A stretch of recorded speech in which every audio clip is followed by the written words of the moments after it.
Lesson 38. It's a pretty quick lesson, a pretty easy lesson. So that means we should have plenty of time to talk about homework. And I know you guys don't like to use work time anymore in class, but I could give you work time if you choose to use it. So I can't really justify nap time, you know. What am I dreaming about now? You're absorbing the information through osmosis.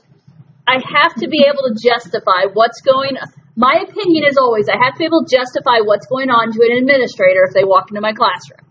Wake me up. And so, okay, so lesson 38 is integral of a sum and integral of 1 over x. Okay, so when we talk integrals, we're talking antiderivatives here, right? So we're going the opposite direction of derivatives. Okay, so like derivatives, you're subtracting powers and whatnot. Integrals, then, you're going to be adding powers. All we're doing here, if you recall, once we learned single derivatives, we had do derivative of a sum. And the idea is when you do the derivative of sum, you take the derivative of each individual term, right?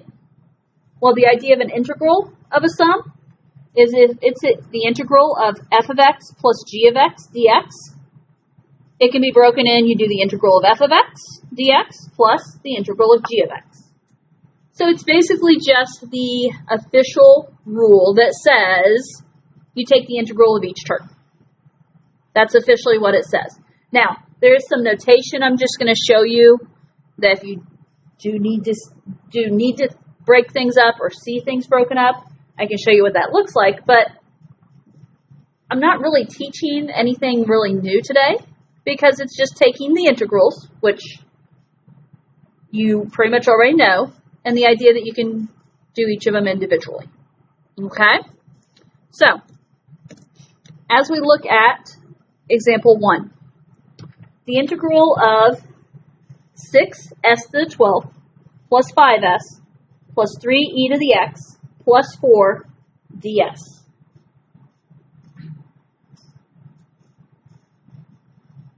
Okay, that's what I've written in there. Technically, there's a typo. We can't really throw an x in the middle of an s problem. So technically, this e to the x should really be e to the s. Although most of you probably didn't even notice, did you? I'll be honest, I even overlooked it until I was like, what do I have written in my notes here? Why is there something written in? Oh well. Okay, so what the official ruling today says is that this integral of, what do we have, 4 terms added together, can be broken into 4 separate integrals. And I'm going to write that out just so you can see it. So the idea that the integral of 6s to the 12th, now keep in mind, what do I need to tag on to that? ds, plus the integral of 5s ds, plus the integral of 3 e to the s ds, plus the integral of 4 ds. Okay, that's what our ruling up there is saying, is that I can take that problem and break it into those 4 individual integrals. Am I saying you need to write it out like that every time? Not at all. Okay, I get it. You're probably thinking, man, that's extra writing that I don't really feel I need to do. That's fine. I'm just showing it to you because I want you to see the connection. Okay? To be honest, am I going to do it from this point moving forward after today's lesson? No.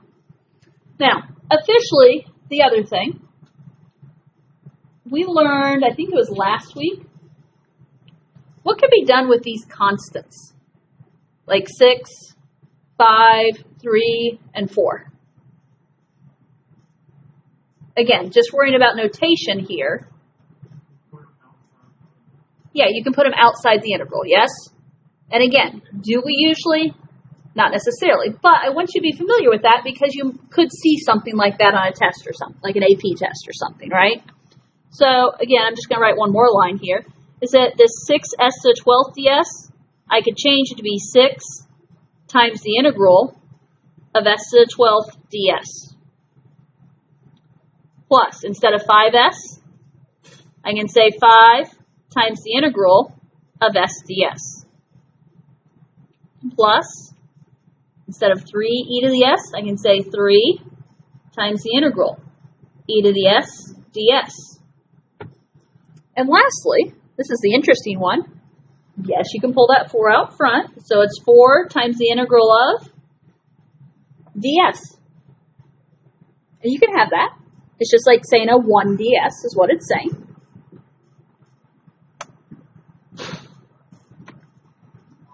Okay, you ready to integrate all this stuff? We already have a 6 out here.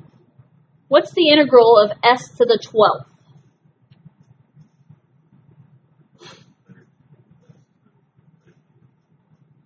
Okay, so we add 1 to the power, it becomes s to the 13. And then what else do you have to do?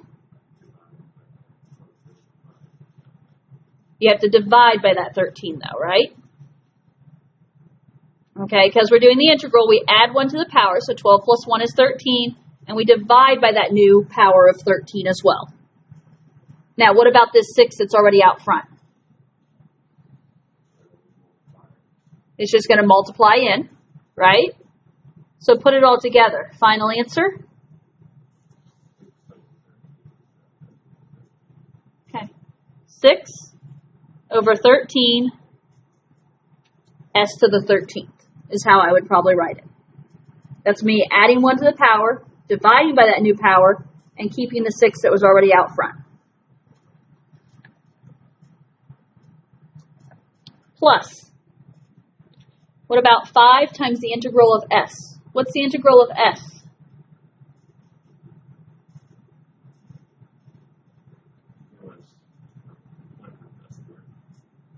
Okay, 1/2 s squared, or s squared over 2.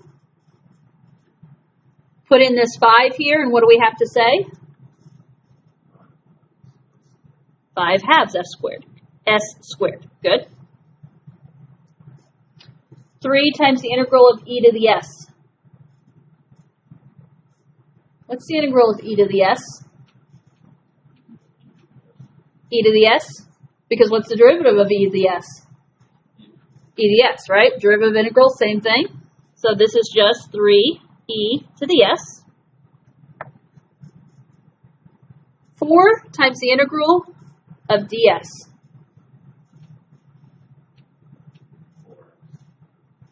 4s. Because remember, this is, think about it this way. What can you take the derivative of and get 4? That's kind of what you're thinking, right? And so that is 4s. If you prefer, you can think s to the first divided by 1, right? Because you're adding 1. It's kind of like s to the 0. You add 1 and divide by 1. And? Plus c. Thank you, Logan.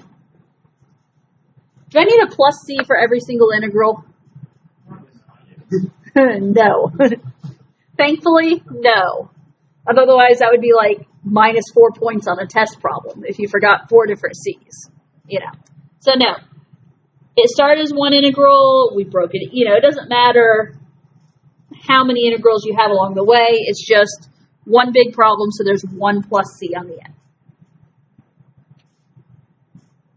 Okay, questions?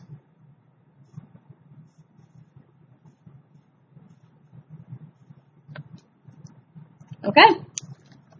Well, continuing along then, if you will. Example 2. Because it's the lesson we're officially learning, I am going to break this up into the separate integrals.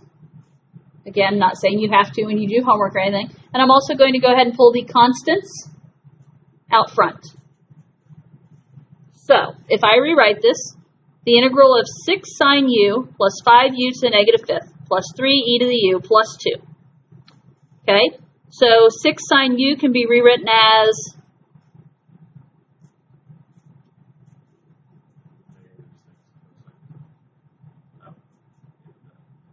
sorry.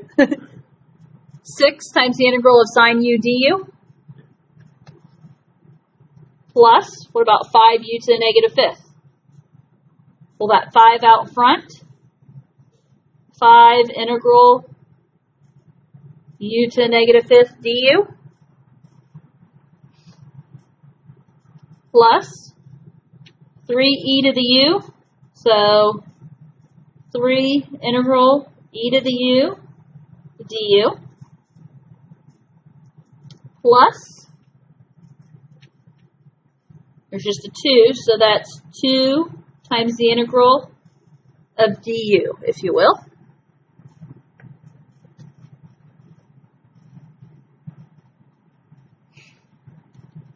Okay, here we go. What is the integral of sine? Negative cosine. So if you put that 6 out there, this is negative 6 cosine u. And this is where my brain would say, okay, what's the derivative of cosine? The derivative of cosine is negative sine, but we have a positive sign, so I have to make my cosine negative. Okay? 5u to the negative 5th. So what's the integral of u to the negative 5th?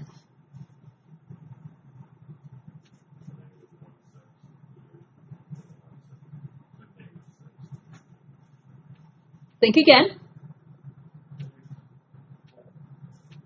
Negative 4s are going to be involved.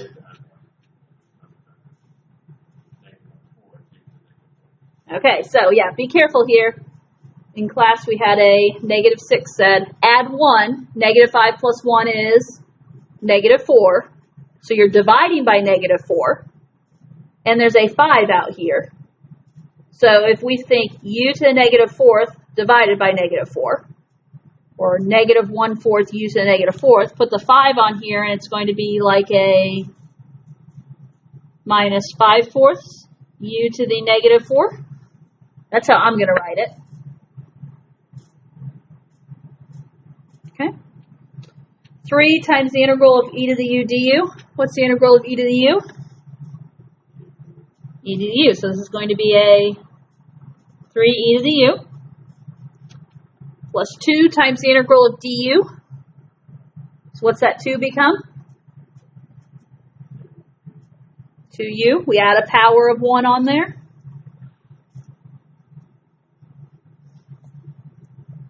Thank you, Mallory. Plus c.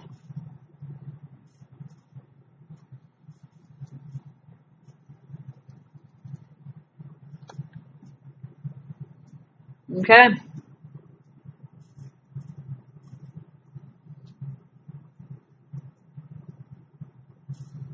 You got the basics there? It's really, we're just practicing more integration. We go down to example B. This is throwing a specific case in, and this is the integral of 1 over x. Now, this has to fall into the memory portion, but when we talk about integrating 1 over x, that 1 over x should be familiar. 1 over x is the derivative of natural log of x, right? So this is where you have to, notice it says recall the following. The derivative of the natural log of x is 1 over x. So reverse that. If the derivative of natural log of x is 1 over x, what's the integral of 1 over x?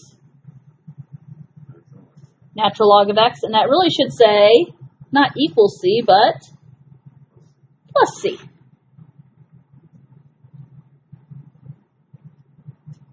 Okay, so that's a special case you have to look for. I will tell you a common mistake here is people will say, oh, okay, I'm integrating, instead of thinking 1 over x, x to the negative 1. But then think what happens. When you take a negative 1 and you add 1, you're at x to the 0. And that's kind of your usual clue that, wait a minute, that's not something we would get as an answer to an integration problem. Okay? One example to practice here. Now, if you would, just because of the day it is, I'm going to separate it out first. And I don't know if that's helping anyone to maybe see it this first time through. Good. So integral 4 over t plus 3t to the negative 1 plus 4 cosine t plus 3 sine t dt. So if I separate this out, what do you know about 4 over t? That 4 is a what? Constant. And where can constants be put? Out front. So I'm actually going to write 4 integral, and then in place of the 4 on top of the fraction, I'm going to say 1 over t dt. T instead of x, but yep. Plus, when I separate my next one, I'm going to put my constant of 3 out front. 3 times the integral, t to the negative 1, dt, plus 4 times the integral, cosine t, dt, plus 3 times the integral, sine t, dt.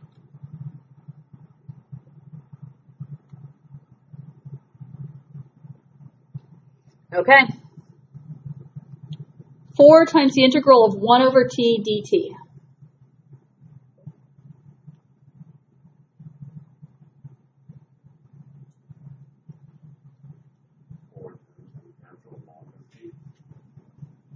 Okay, so the integral of 1 over t is natural log of t. So this is going to be 4 natural log of t. And officially, absolute 4 natural log of absolute value of t officially, because we can't have a negative t value there.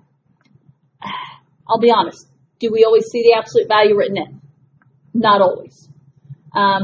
It's just there are key times where you have to show that in an answer. This isn't something where if you don't put them here, I wouldn't necessarily count off, though, in this case. Okay. Plus 3t to the negative 1. Oh, I should have done something differently here. I kind of want to go back and do that now. What do you know about t to the negative 1?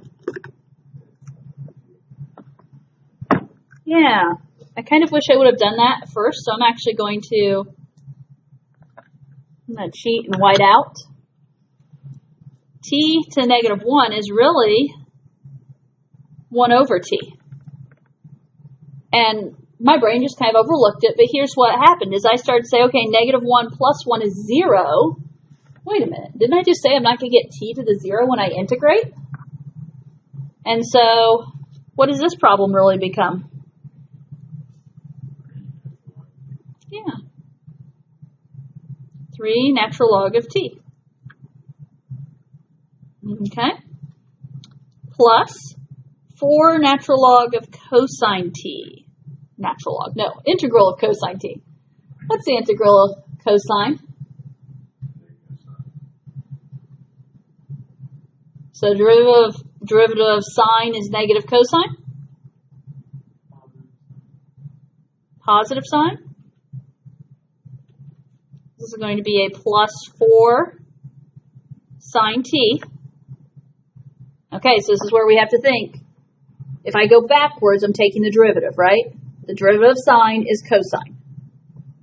If we were to say negative sine here, that would mean the derivative of sine is negative cosine, which is not the case. Okay? And then we have 3 integral of sine. So what about this one? This is the negative, right? Minus 3 cosine t. And here's where, if I ignore the negative for a moment, the derivative of cosine is negative sine, right? Since this is a positive here, then I need to use the negative here. Yep. Good. And then plus c. You got it.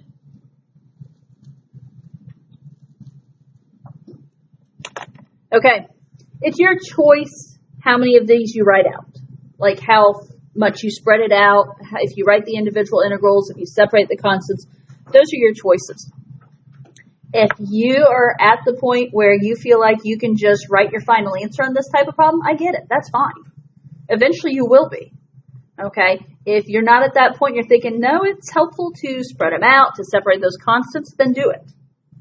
It's kind of a personal choice of what's best for you. Could you make that 7 natural log of t?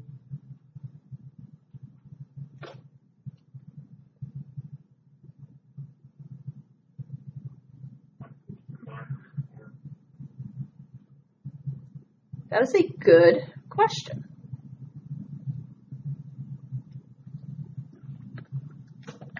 I'm pondering for a moment.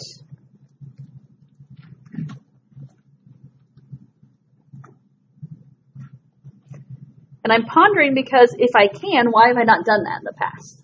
Does that make sense? Yeah, I think you could. Why have I not done that? Okay, so the question here in class was, can you add 4 natural log of t plus 3 natural log of t and make it 7 natural log of t? And yeah, I'm going with yes. Why I haven't done it before, I'm not sure. Correct, Mallory, yeah. AP would accept this, yes? Okay, now to be honest, you probably wouldn't see this on an extended response problem in AP. This would fall into more of a multiple choice problem. Which multiple choice? They could show it here. Could they also show 7 natural log of t?